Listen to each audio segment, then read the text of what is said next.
Hi friends, welcome to learning academy Kannada YouTube channel.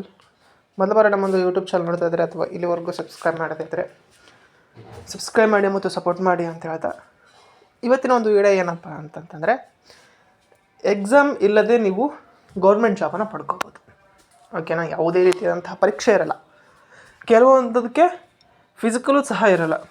ಆ ರೀತಿಯಾಗಿ ಯಾವ್ಯಾವ ಜಾಬುಗಳಿವೆ ಅವುಗಳ ಎಲ್ಲ ಬಗ್ಗೆ ಸಂಬಂಧಿಸಿರುವಂಥ ವಿವರವಾದಂತಹ ಇನ್ಫಾರ್ಮೇಷನು ಈ ವಿಡಿಯೋದಲ್ಲಿ ನೀಡ್ತೀನಿ.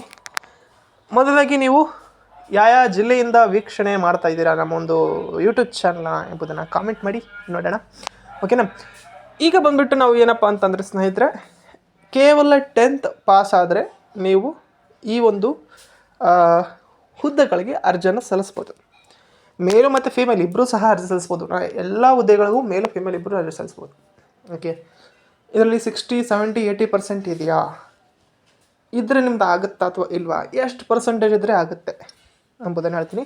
ಮತ್ತು 2026 ನಿಮಗೆ ಒಂದು ಬೆಸ್ಟ್ ಜಾಬ್ ಆಪರ್ಚುನಿಟಿ ಇದೆ.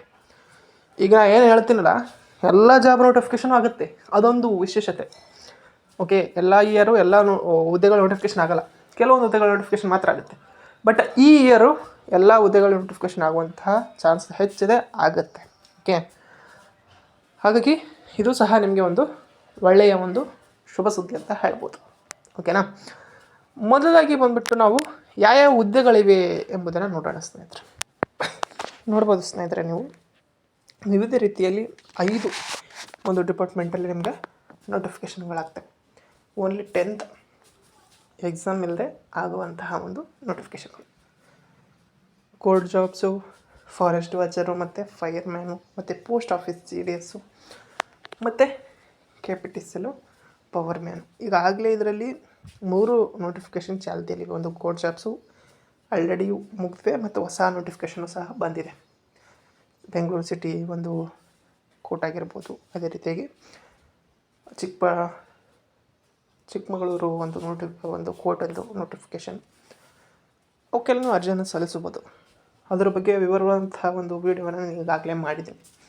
ಓಕೆನಾ?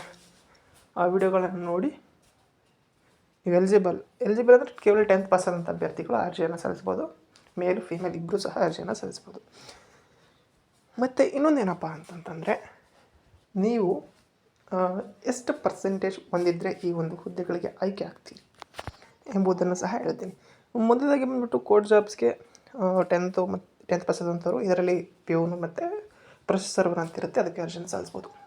ಮತ್ತು ಫಾರೆಸ್ಟ್ ವಾಚರ್ ಅಂತಂದರೆ ಫಾರೆಸ್ಟ್ ಡಿಪಾರ್ಟ್ಮೆಂಟಲ್ಲಿ ಒಂದು ಬೆಸ್ಟ್ ಜಾಬ್ಸ್ ಇರುತ್ತೆ, ಸೂಪರ್ ಆಗಿರುತ್ತೆ. ನೀವು ಅಲ್ಲಿಯೂ ಸಹ ಕೇವಲ ಫಿಸಿಕಲ್ ಅಂದರೆ ನೀವು 10th ಪರ್ಸೆಂಟೇಜ್ ಆಧಾರದ ಮೇಲೆ ನಿಮ್ಮ ಆಯ್ಕೆ ಮಾಡಿ ಫಿಸಿಕಲ್ ಮೇಲೆ ಆಯ್ಕೆ ಮಾಡ್ತಾರೆ.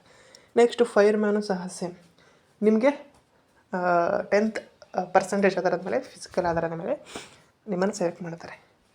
ಪೋಸ್ಟ್ ಆಫೀಸ್ GDS ಇಲ್ಲಿ ಸಹ ಅಷ್ಟೇ, ನೀವು 10th ಪರ್ಸೆಂಟೇಜ್ ಆಧಾರ ಮೇಲೆ ಡೈರೆಕ್ಟಾಗಿ ನೀವು ಜಾಬನ್ನು ಪಡ್ಕೋಬೋದು. ನೆಕ್ಸ್ಟ್ KPTCL ಪವರ್ ಮ್ಯಾನ್, ಇದು ಸಹ ಒಂದು ಒಳ್ಳೆಯ ಜಾಬ್. ಇದು ಗ್ರೂಪ್ C ಜಾಬ್ ಬರುತ್ತೆ ಸ್ನೇಹಿತರೆ ಇದು. ಓಕೆನಾ? Power man. ಹಾಗಾಗಿ ಎಲ್ಲ 5 ಒಂದು ಡಿಪಾರ್ಟ್ಮೆಂಟಲ್ಲಿ ಏನಿವೆ ಹುದ್ದೆಗಳು ಬೆಸ್ಟ್ ಜಾಬ್ಸ್. ನೀವು 10th ಪಾಸ್ ಆದರೆ ಇವಕ್ಕೆಲ್ಲ ಎಲಿಜಿಬಲ್ ಇರ್ತೀರ. ಬಟ್ ಈಗ ಆಲ್ರೆಡಿ ನೋಟಿಫಿಕೇಷನ್ ಚಾಲ್ತಿಯಲ್ಲಿವೆ. KPTCL ಆಗಿರ್ಬೋದು, ಪೋಸ್ಟ್ ಆಫೀಸ್ ಆಗಿರ್ಬೋದು, ಫಾರೆಸ್ಟ್ ವಾಚರು, ಫೈರ್ಮ್ಯಾನ್ ಬರಲಿಕ್ಕಿದೆ. ಮತ್ತು ಕೋರ್ಟ್ ಜಾಬ್ಸು ಸಹ ಈಗ ಆಲ್ರೆಡಿ ಬಂದಿದೆ, ಅಪ್ಲೈಯನ್ನು ಸಹ ಮಾಡ್ಬೋದು. ಓಕೆನಾ? ಮತ್ತು ಇನ್ನೊಂದೇನಪ್ಪ ಅಂತಂತಂದರೆ, ಇದರಲ್ಲಿ ಫಾರೆಸ್ಟ್ ವಾಚರು ನೋಟಿಫಿಕೇಷನ್ ಹೊಸದಾಗಿ ಬರುತ್ತೆ ಇದೇ ವರ್ಷದಲ್ಲಿ. ಫೈರ್ಮ್ಯಾನ್ ಸಹ ಬರುವಂಥ ಚಾನ್ಸಸ್ ಇದೆ. KPTCL ಪವರ್ ಮ್ಯಾನು ಸಹ ಬರುವಂಥ ಚಾನ್ಸಸ್ ಇದೆ. ಪೋಸ್ಟ್ ಆಫೀಸಲ್ಲಿ ಇದೆಯಾ, ಅದು ಸಹ ಆಗಸ್ಟ್ ಅಥವಾ ಈ ತಿಂಗಳಲ್ಲಿ ಬರುವಂಥ ಹೆಚ್ಚು ಸಾಧ್ಯತೆ ಇದೆ. ಓಕೆನಾ? ಕೋರ್ಟ್ ಜಾಬ್ಸು ಸಹ ಈಗ ಆಲ್ರೆಡಿ ಚಾಲ್ತಿಯಲ್ಲಿದೆ. ಹಾಗಾಗಿ ಈ 5 ನೋಟಿಫಿಕೇಷನ್ಗಳು ಸಹ ಇದೇ ವರ್ಷ ಬರ್ತವೆ. ಇದು 2026 ಒಂದು ಒಳ್ಳೆಯ ಆಪರ್ಚುನಿಟಿ ಅಂತ ಹೇಳ್ಬೋದು. ಓಕೆನಾ? ಇದಕ್ಕೆಲ್ಲದಕ್ಕೂ ಸೆಲೆಕ್ಟ್ ಆಗಬೇಕು ಅಂದರೆ ಪರ್ಸೆಂಟೇಜ್ ಇರಬೇಕು. ಪರ್ಸೆಂಟೇಜ್ ಎಷ್ಟಿರಬೇಕು? ಮಿನಿಮಮ್ 95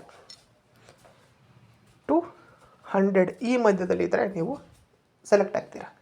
ಓಕೆ, ನಿಮ್ಮೆಲ್ಲರಿಗೂ ಗೊತ್ತು ಪರ್ಸೆಂಟೇಜ್ ಹೇಗಿದ್ದರೆ ಇಲ್ಲಿ ಏನಪ್ಪ ಅಂತಂದರೆ ಸೆಲೆಕ್ಟ್ ಆಗುವಂಥ ಚಾನ್ಸಸ್ ಇರುತ್ತೆ. ಅದಕ್ಕಿಂತ ಕಡಿಮೆ ಇದ್ದರೆ ಸೆಲೆಕ್ಷನ್ ಚಾನ್ಸಸ್ ಸಹ ಕಡಿಮೆ ಆಗ್ತಾ ಹೋಗುತ್ತೆ. ಬಟ್ ಅಲ್ಲಿ ಅಪ್ಲೈ ಮಾಡಿದವರ ಸಂಖ್ಯೆ ಮತ್ತು ನಿಮ್ಮ ಕೆಟಗರಿಯಲ್ಲಿ ಎಷ್ಟು ಅಪ್ಲೈ ಮಾಡಿದ್ದಾರೆ ಅದರ ಮೇಲೆ ಡಿಪೆಂಡ್ ಆಗುತ್ತೆ ಸ್ನೇಹಿತರೆ ಈ ಒಂದು ಸೆಲೆಕ್ಷನು. ಹಾಗೆ ಎಲಿಜಿಬಲ್ ಇದ್ದಂಥ ಪ್ರತಿಯೊಬ್ಬರು ಸಹ ಏನಪ್ಪ ಅಂತಂದರೆ ಅಪ್ಲೈನ ಮಾಡಿ. ಇದು ಪ್ರೆಸೆಂಟು ಕೋರ್ಟಲ್ಲಿ ಮಾತ್ರ ಅಪ್ಲೈ ಮಾಡುವಂಥ ಅವಕಾಶ ಇದೆ. ಅಪ್ಲೈ ಮಾಡಿ. ನೆಕ್ಸ್ಟ್ ಫಾರೆಸ್ಟ್ ವಾಚರ್ ಬಗ್ಗೆ ಆಗಲೇ ಹೇಳಿದ್ದೀನಿ, ಬರುತ್ತೆ ಇದೇ ವರ್ಷದಲ್ಲಿ.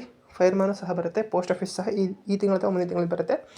ಕೆಪ್ಟಿ ಸರ್ ಪವರ್ಮ್ಯಾನ್ ಸಹ ಅತಿ ಶೀಘ್ರದಲ್ಲಿ ನೋಟಿಫಿಕೇಷನ್ ಹೊಸದು ಬರ್ತಾಯಿದೆ. ಓಕೆ, ಇದು ಇವತ್ತು ನಡೆಗಿತ್ತು. ಲೈಕ್ ಮಾಡಿ, ಶೇರ್ ಮಾಡಿ, ಮತ್ತು ತಪ್ಪದೆ ಸಬ್ಸ್ಕ್ರೈಬ್ ಮಾಡಿ ಅಂತ ಹೇಳ್ತೀವಿ. ವಿಡಿಯೋಸ್ ತರ ಇದೆ. Thanks for watching.